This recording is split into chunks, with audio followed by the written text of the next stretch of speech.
Meski pengesahan kanun jinayat menuai aksi pro kontra, sejumlah kalangan menyambut baik pengesahan kanun ini. Ormas Islam di Aceh menggelar aksi longmat mendukung DPR Aceh yang telah mengesahkan kanun jinayat. Mereka juga meminta Gubernur Aceh segera mensahkan kanun jinayat agar dapat dirasakan manfaatnya bagi masyarakat Aceh.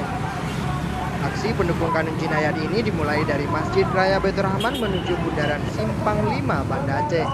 Dalam orasinya, anggota Ormas Islam ini mengajak seluruh warga Aceh untuk bersyukur karena kanun jinayat sudah disahkan oleh DPRA.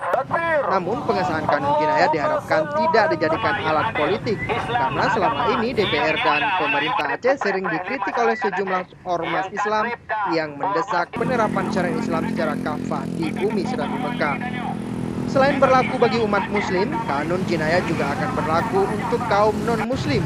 Kanun jinayat ini mengatur tentang hukum cambuk terhadap pelanggar syariat, diantaranya saluat, khamar, maisir, pelecehan seksual, perzinahan, pemerkosaan, hubungan sesama jenis, dan menuduh orang lain berzina.